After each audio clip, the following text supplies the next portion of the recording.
Well, hello again, young people of the internet. Welcome to another episode of Bright and Early, the Bill of Rights Institute's web series. My name is Rachel Davison-Humphreys. I'm Director of Outreach at the Bill of Rights Institute, and I am here with my fabulous colleagues, Kirk and Gary. Hi, how are you? So guys, as we start off every one of our web series, how you doing? What's going on? I'm doing okay. You'll notice that I did put on a tie today because I'm realizing suddenly that I'm publicly speaking in a way, and I suddenly became aware of it. And so I'm doing pretty well, and I'm suddenly very reflective. How are you all doing? Yeah, also reflective, and thinking about the things I'm hearing, not only the things I'm reading lately, and how it is that different words are being used, both because of my job at the Bill of Rights Institute, but also just in things I'm hearing, especially as things tend to be trending toward opening up a little bit, but how that's being talked about and what words are being used is all, I think, playing heavily into those announcements and in that process. Yeah, absolutely. And I think what we're looking at is, you mentioned this idea of words, and whenever I hear people talking about words, I always think of words, which is this moment in Shakespeare where, or in Hamlet, where he's asked, "What are you reading, Your Highness?" And he's just like, words. And there are a lot of words in our world right now that were not common 3 months ago, right? The biggest one is obviously quarantine. So if you're not familiar with it, do you guys know where the term quarantine comes from? You guess kind of just within it, right? Like breaking it down, something to do with an amount of time, I think. And quaron is 40. Right. Quarto. Seems like a magic number, 40 too, when it comes to it's a number that comes up a lot when it comes to time. It's true. And the magic number 40, obviously has biblical origins, and it actually goes back further than that. You have Moses on the mountain for 40 days and 40 nights. You have Jesus doing things for 40 days and 40 nights. And so that's pretty common. But then it also came from a period when so it was quarantina in Italian, or quarantine in English. But it also came from a time when ships that were brought into ancient Italy were known to have disease on them. They would have to sit in harbor for 40 days. And so that term quarantine, the 40 days that you would sit in harbor before you would be allowed in if you had disease on your ship, is another moment. But the thing that I really like about this article is it doesn't focus on the illness part, the illness history, but it actually focuses on the kind of, meditative and reflective time that quarantines would often give people. So isolating yourself creates a kind of meditative moment to think about how we're communicating. So we communicate a lot in modern society. We have lots of words that we're thinking about right now, but I want to throw it over to Kirk to help us think through what the modality of communication in the past has done to us. So we have lots of different, speeches and talks and people interacting. So I'm going to toss it to you, Kirk, and tell us what you've been thinking about. Yeah, so part of my job at the Bill of Rights Institute is making sure the things that we say are accurate, which seems pretty reasonable, right? And pretty straightforward, but it actually gets really tricky. And one thing that I find really interesting is the etymology of words, which is a fancy word for saying where words come from. And that's what Rachel just walked us through, was the etymology of the word quarantine, is really interesting. And as new things come up, we have to make decisions about how we use those words. And that can have a lot of consequences, because the way we use the words that we use is really important. Again, on its face, seems pretty obvious, but it can be really tricky. And if you can master how it is that you use language, it can be really powerful. And so one example that's come up recently, obviously, is the actual use of the word COVID-19. So we are living through the COVID-19 pandemic. And so at BRI, we had to make a decision about how we would use that word and what it meant. So we've seen it all over the place. And so what does it really mean? Well, COVID-19 specifically is the disease that's caused by the current strain of the coronavirus, right? So COVID-19 is the disease. SARS-CoV-2 is technically the virus that's causing that disease. And so SARS, I believe, is the family name for this particular strain of coronavirus. I'm not sure exactly what each of these means. I'm no scientist. But specifically talking about the virus, this is what's intended to be used. Coronaviruses are actually a bunch of different types of viruses in the same family. We often heard, especially at the beginning, that this was the novel coronavirus. It's not the only novel coronavirus, but it's certainly novel now, novel meaning new. And then again, COVID, I was even interested in this, that there's actually an acronym built into this. The coronavirus disease is COVID. And 19 is the year in which this disease is occurring, or I guess began occurring, and now it's 2020, but it's still 19 because it emerged in 2019. And so it's interesting even here, because you've probably read articles where people may refer to this as the coronavirus. Well, technically, or actually, as Gary likes to say, that's not exactly correct. And for us, when we're talking about things, we want to be exactly correct. And that correctness and intentionality is something that individuals who give speeches, particularly government officials and other public figures giving speeches, are very intentional about the way that they construct their arguments. And this goes into a bigger study about something called Rhetoric, which I think we'll get into a little bit. But I wanted to highlight, so today, May 8th, is the 75th anniversary of Victory in Europe Day. How coincidental. That Allied forces, that's right, Allied forces defeated the Axis forces in Europe during the Second World War. The war would obviously go on for a few more months into August, when Japanese imperial forces were defeated. But on June 6, 1944, Dwight David Eisenhower, who is this gentleman in the picture, gave this speech. He was the overall commander of Allied forces in Europe. And he gave this speech and issued this as a written order to his men on the eve of D-Day, or which is another etymology, designated day. So it was the day the landing was taking place. And his word choices are really interesting because he frames up here an argument. So you can read the speech and it's really powerful, and that's one way of interpreting this. But when you really zero in on some of his words, you start to see what his intention was in writing this speech the way he did it. So I've highlighted a few things here that I think are interesting. So it says, "You are about to embark upon the great crusade toward which we have striven these many months." So here he's showing this to be something that's greater than one's own. And it's not just an invasion, and it's not just individuals acting towards some end that is trying to overcome something, but it's a great crusade, something that we're all building towards, that we're all a part of. And at the end of this paragraph, I think it's interesting that he says, "We're going to bring about the destruction of the German war machine, the elimination of Nazi tyranny over the oppressed peoples of Europe, and security for ourselves in a free world." And what's interesting about that is what he's not saying is that we're fighting the Germans or the German people, or that we're somehow going against a certain race or faction of individuals. What we're going against is the German war machine and the oppressed peoples of Europe, which includes those in Germany.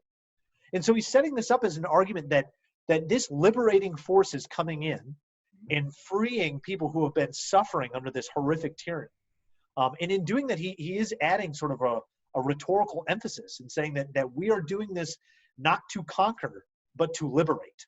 And just a few other things, he's reassuring his men on the eve of this battle, saying, your enemy is well trained, but so are you. And he says, you've been trained, we've come a long way. He's referencing history, which is something that often happens in these speeches. He says, but this is the year 1944. If you know your history of the Second World War, German forces, Nazi forces had many victories leading up to in 1940, 1941, until they were finally beginning to start being defeated. And he says that. He says, much has happened since the Nazi triumphs of 1940 and 1941. And then he concludes by saying, the tide has turned and the free men of the world are marching together toward victory. Again, this assembledness, this togetherness, that we are working together, and that together we will overcome this evil foe, which is Nazi Germany. So I say all that just to say that these words are important, and like listening to the speech, hearing the speech is one thing, but really picking it apart and understanding what his intentions were can be a really powerful tool whenever you're listening to a speech, whether it be by a military leader in the past or our governors and our representatives now and public leaders as they're helping us get through this virus. Absolutely. And I think that those speeches of the past, again, are a tool that we can use to practice analyzing what we're hearing now, right? And so I'll talk a little bit later in the episode about different speeches that I think are really exemplary that come from now. But I want to turn it over to Gary, because, you know, in education, in our circles in schools, there are lots of ways to engage with words and speeches. And you, in your career, have been a part of a lot of those different ways to engage with words and speeches. So tell us a little bit about that. No, absolutely, yeah, and you as students out there, whether or not right now you're still having some kind of virtual classes, or even thinking back to class, there probably were occasions where you submitted writing quite a bit, but there may have been also occasions where you presented in front of the class. You may have even given a speech, or you may have studied speeches and either in your English classes or your social studies classes, spoke them aloud. And that's sort of what I was thinking. This pairs pretty well to our prior episode, which I hope you watched. But if you did, it really focused on the art of writing. And so this is another aspect of that writing, and as Kirk was saying, word choice is extremely important to all of this. But there's also something about the public speaking aspect. So you're right. Not only when I was in high school was I on the speech and debate team, or forensics, if you said that in your class. And yes, it is an amazing club, if I may. Plug for that. It was fun. All my good friends were. I wasn't cool enough to be on the speech and debate. It takes a lot of time and effort, but all my friends were, and it was very fun for them. Yeah, a lot of fun. But then when I was teaching, went on to coach it as well, and so you really kind of, again, enhance your thought of how things are written and word choice and the logic by which you are making an argument or a statement or anything like that. And then when you're delivering it, it's a whole other thing. When you were just talking, there were two things I noticed. One, you mentioned the idea of rhetoric, which is a very important, powerful thing, right? There's writing, of course, but then the speaking aspect is something. But then I also noticed in General Eisenhower's speech, the number of exclamation points, the way he structured how he was saying this. Again, there's something about saying it aloud that is really important. And so I know it is often said, and I do think it's true, that public speaking is one of the scarier things. They have measured stress levels, and many say that getting up in front of someone and speaking, particularly live, can be very difficult. But with the two P's, practice and preparation, it sort of works itself out. And as Rachel was saying, as you were saying, if you look through history, there are reasons some of them stay. For a while, I lived in Richmond, Virginia. So if you are ever in Richmond, I highly recommend stopping by St. John's Church on a day when they are having one of the reenactments of Patrick Henry's speeches, because they're very, very powerful to watch. They do them regularly. I'm sure they will again. I don't know they're doing them right now, but I'm sure they will again. And there's something to it. And it got me thinking about the idea of the power of looking at the way it's written and the way it's said. And as a matter of fact, Bill of Rights Institute, and I'm going to share my screen here, has a bit on Patrick Henry, and specifically his speeches. Some of the lessons that we have and some of the activities we have really go into the analyzing the rhetoric part of it and the way he gave these speeches. And I really enjoy these. I'm not going to be giving this speech just now, but I encourage you to take a look at it. This was an excerpt about liberty and empire. All right, I'll do the beginning. He says, if we admit this consolidated government, it will be because we like a great, splendid one. Some way or other, we must be a great and mighty empire. We must have an army and a navy and a number of things. When the American spirit was in its youth, the language of America was different. Liberty, sir, was the primary object. But now, sir, the American spirit, assisted by the ropes and chains of consolidation, is about to convert this country into a powerful and mighty empire. And that's just an excerpt.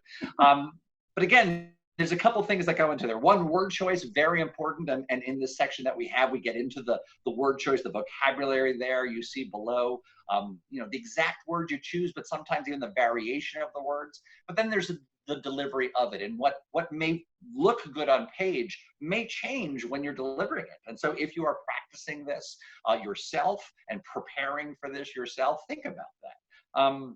Now, a lot of these amazing speeches, unfortunately, we do have to see written because they were at a time before recording. But there are a lot of examples and exemplars of amazing speeches in American history that you can see recordings of.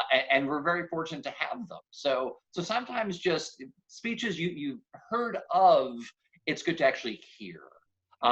These are some, this is a list just kind of generated from some of the more popular ones. But again, there's something about actually hearing it straight through or hearing the important pieces that are incredibly powerful when from the people themselves. So Martin Luther King Jr.'s I Have a Dream speech, you may have heard sections of it, but listening to it, actually hearing the way it is delivered is very powerful, as is FDR's Pearl Harbor address or Barbara Jordan's speech on the articles of impeachment, incredibly. And you can find these throughout the internet in lots of different places.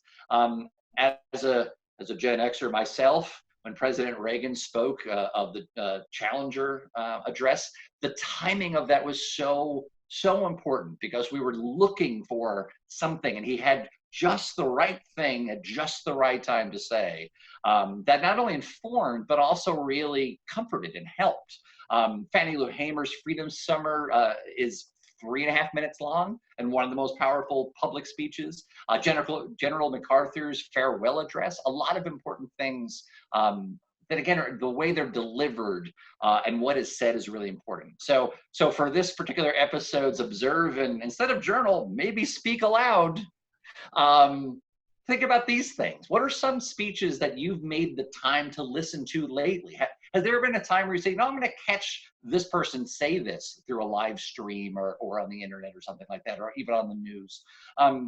What are some things that are really powerful when they're said, in addition to being written? And you yourself, whether or not you've presented in class yet or think you're going to at some point or may join speech and debate, how do you prepare to give an important speech? I bet there's preparation that goes into it. And it's really good to stop and consider what word choices, how you're delivering it, and how you put yourself in that place to speak. So some things to think about. Absolutely. I think so young people are talking all the time to each other. And right now it's probably more mediated through text, but you're doing TikToks or you're doing Instagram stories or you're using your faculties of speech making in really unique and interesting ways. And what these models can do for you is provide you with some frameworks for how to think about how you're telling the stories that you're telling. One of the most traditional ways of thinking about how we're telling stories is with this idea of classical rhetoric. So we said the word rhetoric, which is how you choose to give argument through speeches. And they always have these three components. And so anytime you're thinking about giving a vocal verbal presentation, think about like, what is it I'm trying to communicate? What's the logic? What is the ethos, or like, why am I the person to tell this? And then what's the emotional impact of the story I'm telling? So logos, ethos, pathos, there are a million versions on the internet. This actually comes, Gary, from the New York Improv Theaters. We'll harken back to another episode. I know, a different episode where we talked about improv quite a bit and its importance.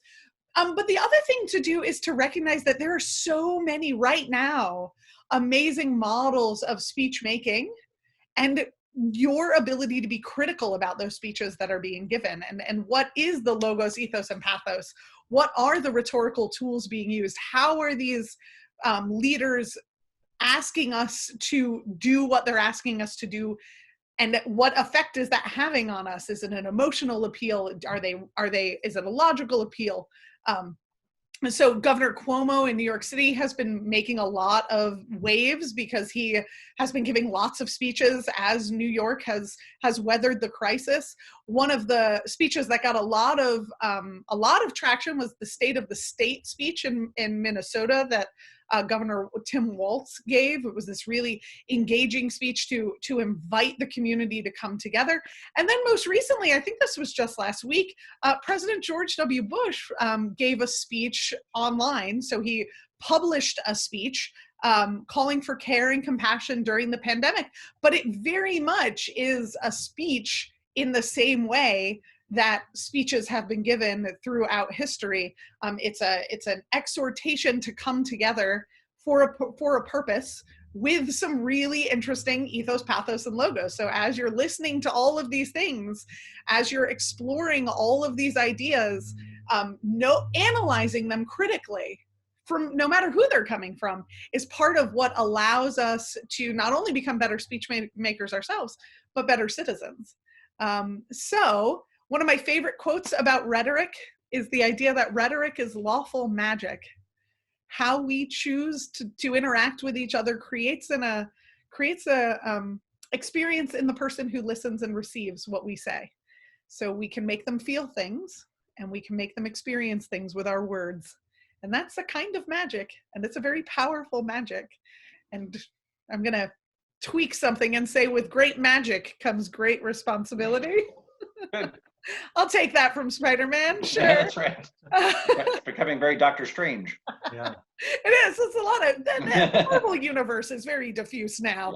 Yeah. But that there is a responsibility when we make choices about our speech, because our speech has wide-ranging effects, and you never know where it's going to go or who it's going to touch. So make good decisions. Thank you for being here. Please, we are going to continue these episodes through the end of May. So we still want to hear, what do you want us to talk about? How do you want to think about these things? What's valuable in what we're doing when we do these episodes for this web series? So reach out to us on Twitter, on Facebook, on Instagram, on YouTube, and we will get back to you. Guys, do you have any thoughts for the young people of the internet?